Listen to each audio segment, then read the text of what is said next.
saya berikan bagi kita, hidup ini anugerah Tuhan. Yang merasa hidup ini anugerah Tuhan, katakan amin. Amin. Sampai hari ini kita sehat. Ada yang sakit hari ini? Saya yang berdiri, tadi malam saya badan meriang. Jadi tadi saya bilang, ibu maaf saya agak terlambat.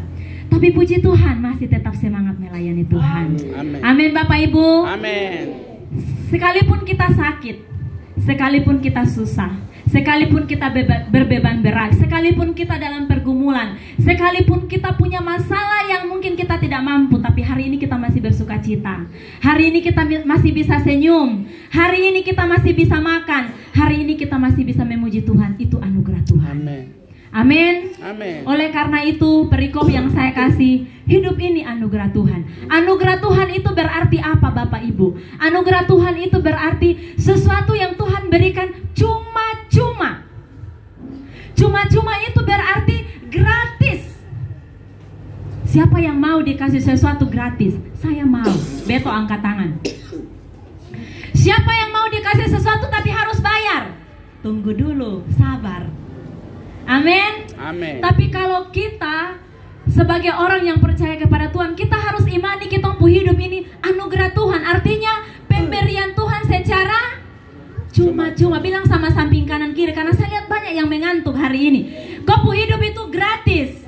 Kopu hidup itu gratis. Kopu hidup itu cuma-cuma dari Kopu Tuhan. hidup itu cuma-cuma dari Tuhan. Amin Bapak Ibu. Amin. Kita hidup ini cuma-cuma dari Tuhan. Pemberian Tuhan secara cuma-cuma. Jadi hari ini kalau kita masih sehat kuat, puji Tuhan. Amin. Makanya kalau memuji Tuhan tadi luar biasa.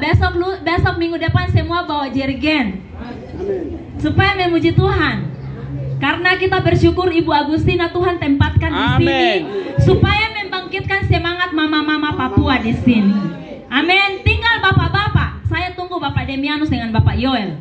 Bangkitkan semangat bapak-bapak. Minggu depan bila perlu bapak-bapak menyanyi dalam bahasa. Amin. Amin. Amin. Kita tunggu ya minggu depan. Puji Tuhan. Kita langsung merenungkan firman Tuhan saja di pagi hari ini. Bagi setiap kita orang yang percaya, ketika Tuhan menjawab doa kita, ketika mujizat terjadi dalam hidup kita, ketika kita diberkati, maka kita akan berkata Tuhan baik. Tetapi ketika sakit penyakit menimpa kita, ketika persoalan menimpa kita, ketika pergumulan menimpa kita, ketika tidak ada uang, anak mau daftar, apakah kita bisa katakan Tuhan baik? Amin. Amin. Saya ulang.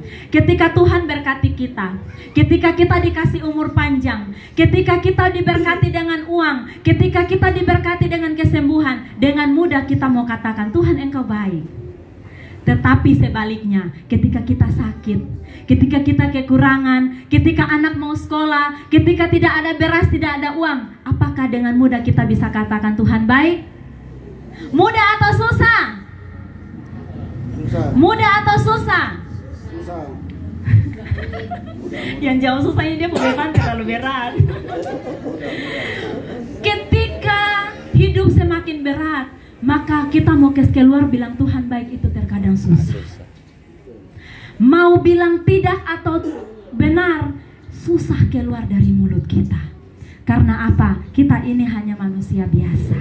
Kita punya kelemahan, kita punya kekurangan. Oleh karena itu, ketika Raja Daud mengalami berkat Tuhan yang luar biasa, ayat 1 dia katakan begini, pujilah Tuhan, hai jiwaku, pujilah namanya yang kudus, hai segenap batinku. Saya mau tanya Bapak Ibu yang hadir pagi hari ini, ketika kita memuji Tuhan, hati dan pikiran kita itu kemana? Ke Tuhan. Bapak Ulo bilang ke Tuhan. Sekali lagi, ketika kita memuji Tuhan, hati dan pikiran perasaan itu kita tertuju kemana? Ke pemimpin pujian, lihat dia punya rambut, lihat dia punya alis, lihat dia punya lipstick, lihat singer, lihat pemain musik, atau lihat siapa? Lihat Tuhan. Lihat Tuhan. Kalau kita lihat Tuhan, kita akan memuji dia dengan segenap hati. Tapi kalau kita pandang orang lain, kita memuji Tuhan nanti asal-asal. sehingga pujian itu tidak akan masuk dalam hati kita. Misalnya tadi pujian bilang apa? Ada satu sobatku yang setia. Tapi saat kita lihat pemimpin pujian, dia bikin kecewa sama kita, sobatku yang setia langsung hilang. Dia tipu di depan, dia sapu sobat tapi dia tipu. Itu berarti kita hati itu bukan sama Tuhan, tapi sama dia yang ada di depan. Mari mulai pagi hari ini kita koreksi. Kalau saya datang ke sini, saya tidak mau lihat pemimpin pujian. Saya datang ke sini, saya tidak mau lihat ibu gembala. Bukan berarti tutup mata. Saya ke tempat ini, saya tidak mau lihat pemain musik. Saya mau pandang Tuhan. Amin. Amin. Ketika kita pandang, Raja Daud berkata, pujilah Tuhan, hai jiwaku. Jiwa ini yang memuji Tuhan. Kemudian dia bilang apa? Pujilah Tuhan, pujilah namanya yang kudus. Nama Allah itu nama yang kudus. Makanya jangan sembarang bilang Yesus. Biasa kalau kita bikin sesuatu yang salah selalu bilang Yesus. Ingat, nama Yesus itu nama yang berkuasa, kudus, berkuasa. Lalu pujilah dia dengan segenap batinku. Bapak Ibu, kalau kita memuji Tuhan dan kita pandang manusia, nanti kita melihat dia bersuara terbaik. Betul kan tidak? Dia pimpin pujian, dia belum lincah, dia singer, dia masih tertawa-tertawa. Apalagi yang tamborin 3 di depan, suka tertawa-tertawa, nanti kita tidak fokus. Tapi saat kita puji Tuhan dengan segenap hati, maka kita akan memuji Tuhan dengan sungguh-sungguh. Amin. Amin. Puji Tuhan. Jika hari ini kita diberkati dan kita katakan hidup ini anugerah Tuhan, ada 3 hal yang akan kita bawa pulang pagi hari ini. Yang pertama, bersyukur kepada Tuhan. Memuji Tuhan. Pujian adalah doa kita di hadapan Tuhan. Sekali lagi, pujian itu adalah doa. Saat kita dalam masalah dan kita tidak mampu berdoa, kita bikin apa? Kita bikin apa? Puji Tuhan. Puji Tuhan saja. Amin Bapak Ibu. Amin. Yang di rumah yang punya speaker, yang punya wifi, putar lagu-lagu rohani. Itulah yang akan menguatkan kita. Sekarang namanya zaman digital, zaman HP. Siapapun di sini, mau anak kecil yang masih bayi itu juga dia supu HP. Tapi bagaimana kita memfungsikan HP itu? Apakah kita pakai main game? Kita pakai putar pokoknya sesuatu yang tidak bermanfaat? Kita semua pasti punya pergumulan. Amin. Di saat kita tidak berdoa, kita bisa apa? Di saat kita tidak mampu berdoa, kita memuji Tuhan. Memuji Tuhan karena yang pertama, Tuhan itu baik.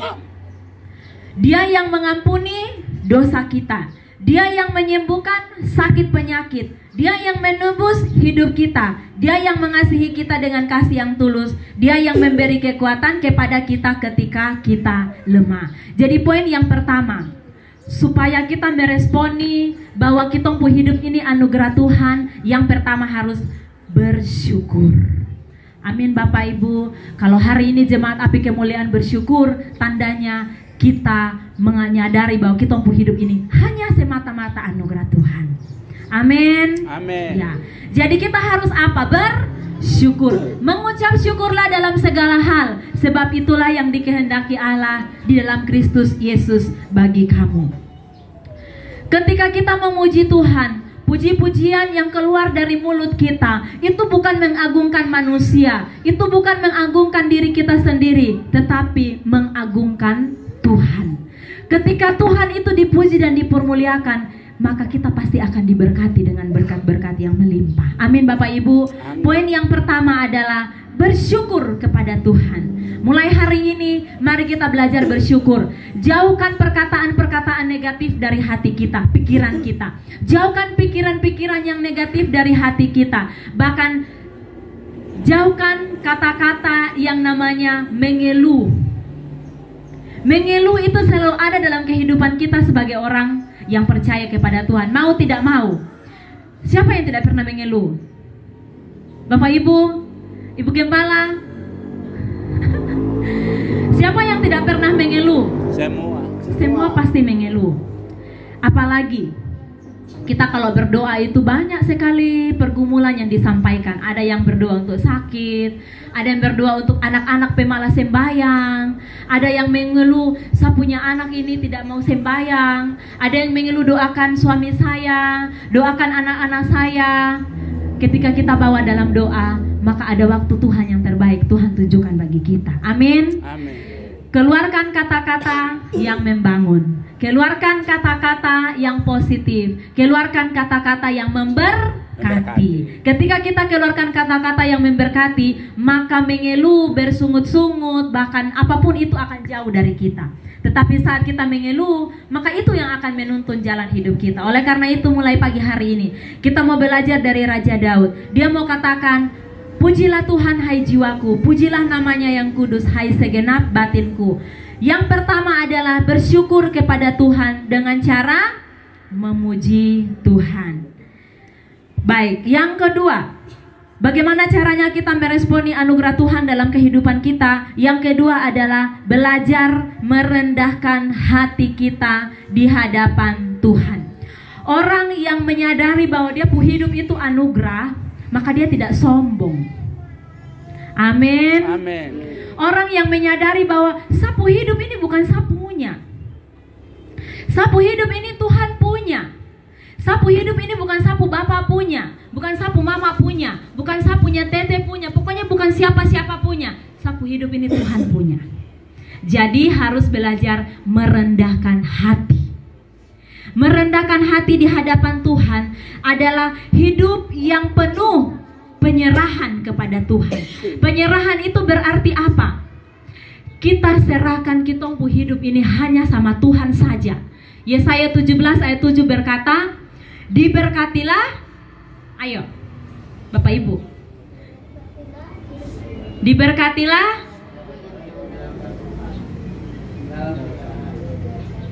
Beto jangan ragu-ragu.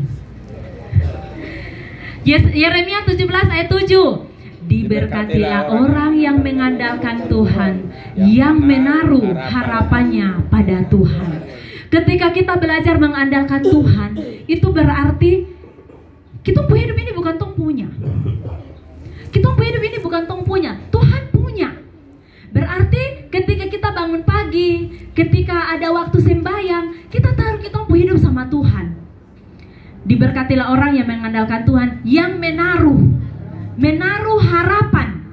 Berarti kita punya harapan, kita punya pergumulan, kita punya doa, kita punya penyakit, kita bawa, lalu taruh di dalam tangan Tuhan. Dulu itu ada Alkitab yang ada gambar tangan begini toh, pernah tahu? Ada. Lalu di dalamnya itu ada tangan Tuhan, lalu ada foto. Yaitu hanya ilustrasi saja. Jadi foto itu kita ambil lalu kita tempel di dalam tangan Tuhan. Sehingga ketika kita buka Alkitab begini, kita melihat ada tangan Tuhan, lalu kita foto ada di dalam tangan Tuhan. Artinya itu ilustrasi. Artinya begini, kita hidup ini bukan kita punya, tapi Tuhan punya. Mari kita bawa dan kita taruh di dalam tangan Tuhan, supaya Tuhan yang akan menuntun hidup kita. Amin. Belajar merendahkan hati. Orang yang hidupnya penuh dengan ucapan syukur akan senantiasa diberkati oleh Tuhan. Namun sebaliknya, orang yang tidak tahu bersyukur itu artinya orang yang sombong, tidak layak dan tidak berkenan di hadapan Tuhan. Ketika hidup kita berkenan di hadapan Tuhan, banyak orang akan selalu mendoakan kita. Percaya atau tidak, ketika kita rendah hati, kita rajin, kita setia, kita semangat, kita rajin melayani, kita rajin beribadah, maka orang akan mendoakan kita. Tetapi sebaliknya, kalau kita sombong, dia doakan atau dia kutuk? Yang kau mati cepat sudah. Ya Bapak Ibu yang saya kasih dalam Tuhan, artinya orang yang rendah hati akan didoakan orang lain. Siapa yang di sini mau didoakan? Kalau saya senang kalau saya didoakan. Ketika didoakan, puji Tuhan ada yang mendoakan saya. Ketika kita baik, maka Tuhan kirim orang baik menolong kita. Amin. Amin. Amin. Mungkin hari ini saya baik dengan Ibu Shirley. Mungkin hari ini saya baik dengan Ibu Demianus. Mungkin hari ini saya baik dengan Ibu Mariana. Besok lusa orang-orang ini tidak akan balas aku kebaikan. Tetapi Tuhan kirim orang lain yang saya tidak kenal untuk menolong saya. Amin. Amin Bapak Ibu. Amin. Kita hidup ini namanya hidup itu berputar. Seperti roda. Orang bilang seperti itu ya. Hari ini kita baik sama orang, kita tidak tahu lagi kita kebaikan yang kita kasih. Tapi besok lusa kita akan ketemu orang baik yang akan menolong kita yang kita tidak tahu. Makanya mulai dari sekarang kita belajar untuk buat baik sama orang. Buat baik sama orang itu sederhana saja. Dengan kata-kata kita sudah baik sama orang. Dengan perbuatan kita, tingkah laku kita baik sama orang. Ketika kita bilang, Endo, tolong Kang, belikan saya ini. Ketika Endo baik sama kita, besok lusa Endo bukan yang balas, Tuhan yang balas kebaikannya Endo. Amin. Oleh karena itu mulai sekarang mari kita belajar untuk rendah hati. Orang yang rendah hati akan ditinggikan, tetapi orang yang tinggi hati akan direndahkan. Kita pilih yang mana? Kita pilih yang rendah hati atau tinggi hati? Rendah hati. Kita pilih yang rendah hati atau tinggi hati? Kalau kita rendah hati, maka Tuhan akan angkat kita. Amin. Tapi kalau kita tinggi hati, Tuhan kutik satu kali, langsung jatuh ke bawah. Amin Bapak Ibu. Amin. Oleh karena itu, mulai hari ini kita belajar menyadari bahwa kita hidup ini bukan tong punya. Itu saja.